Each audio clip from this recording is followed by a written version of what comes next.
उस गुरु के वो निर्मल वचन पटाचारा कृषा गौतमी अंगुलिमाल राजा प्रसेनजीत बिंबिसार जिन जिन के कानों में पड़े उनका जीवन सार्थक हो गया। तो कह रहा हूं इसीलिए मनवा में समता किया रे बलि किरनिया अरे करुणा के जलल का दिया मनवा अरे मनवा में समता कि बलि किरनिया करुणा के जलल का दिया मनवा।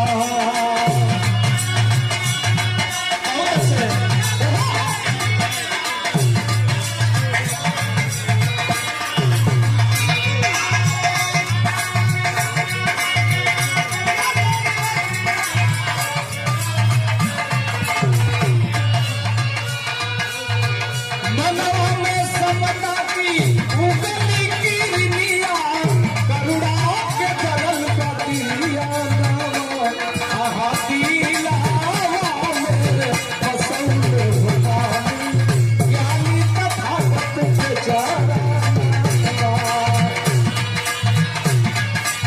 पसंद भगवानी ज्ञानी तथागत के चारा मनवा।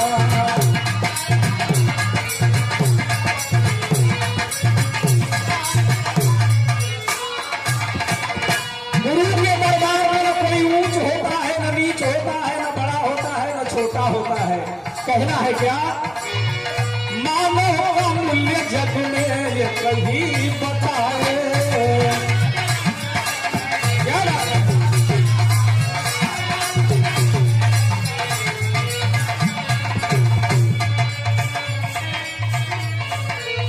समता समानता का बोध कराए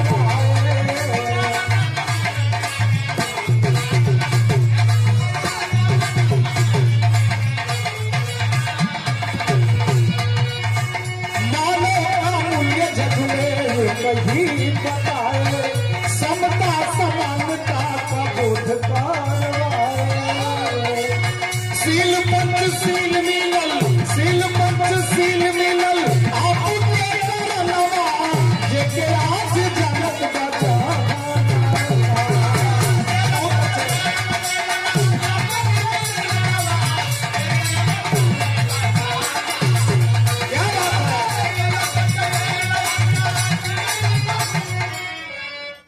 साहनी रेडियो के मालिक धर्मराज साहनी, साहनी रेडियो दुबारी काली चौरा धर्मराज साहनी भैया मंच की तरफ आ जाए आप। चलिए आइए।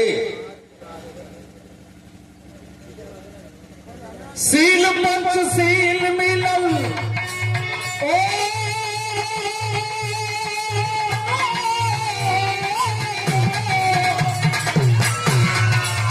सील पंच सील मिलल आपके करनवा जेके आज जगत बचा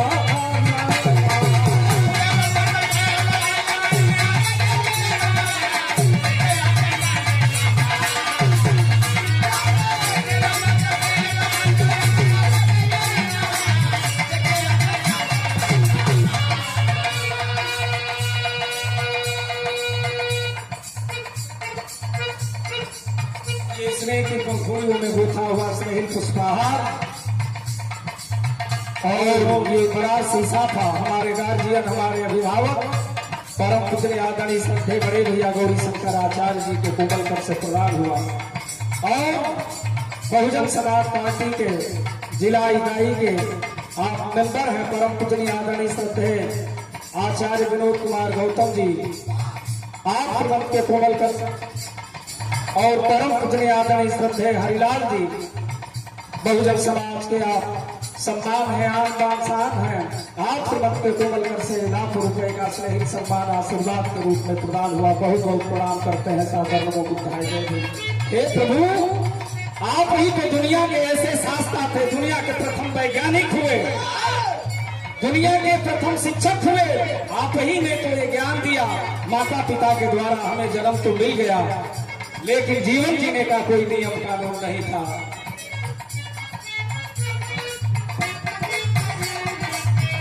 ये परम पूजनीय आदरणीय श्रद्धेय सुभाष यादव जी, आप श्रीमंत के कोमल कर से ये सम्मान प्रदान हुआ है, बहुत बहुत प्रणाम।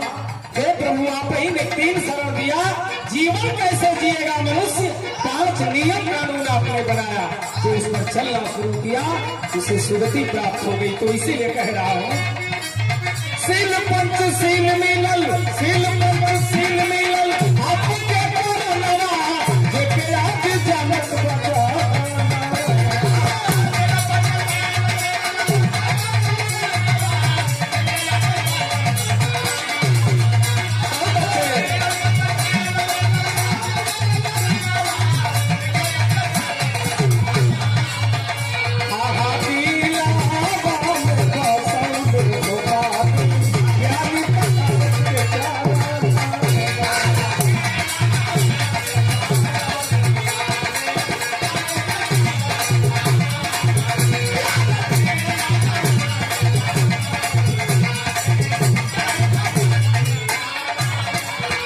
लाखों रुपए का श्रेय सम्मान प्रदान हुआ है। परम पूजनीय आदरणीय माननीय श्रद्धेय बब्बन जी, आपसे मत के कोमल कर से बहुत बहुत प्रणाम करता हूँ। और सुंदर कहना है, सब ही के मंगल हो, सब ही के मंगल हो,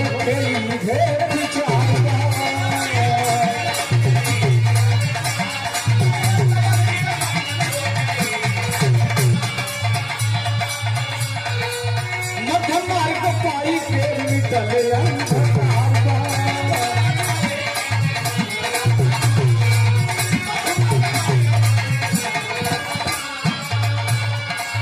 मन की कोठरिया में, मन की कोठरिया में बनी के जोरिया,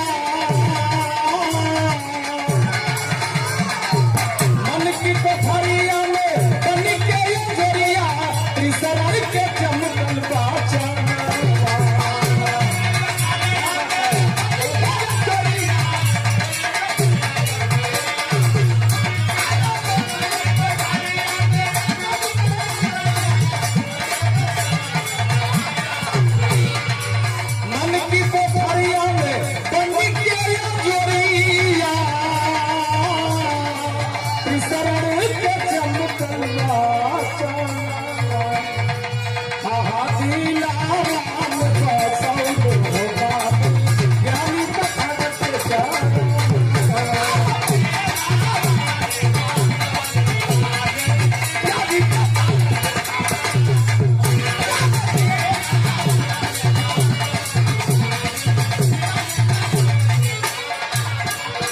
गीत की अंतिम लाइन है, आप सभी के पावन चरणों में प्रणाम निवेदित करते हुए अपने गीत को समेट रहा हूँ।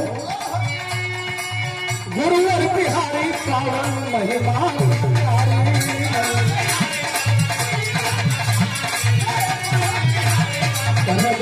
भैया गाजीपुर की धरती से तथागत सरमिया में,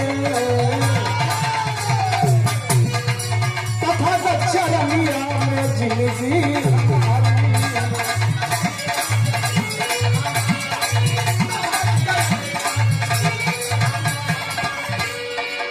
गुरुवर बिहारी पावन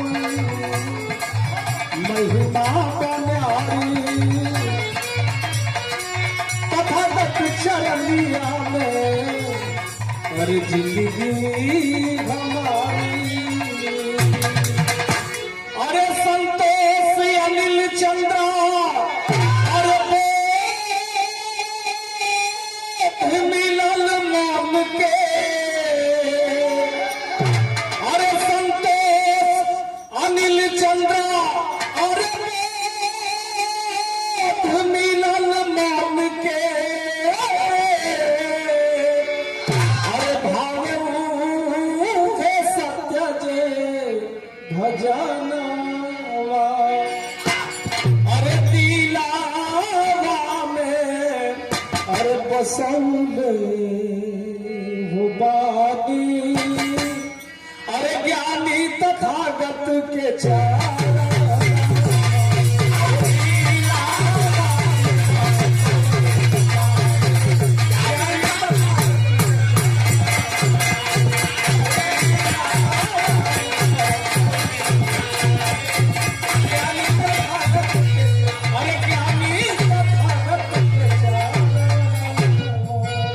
कर लीजिए।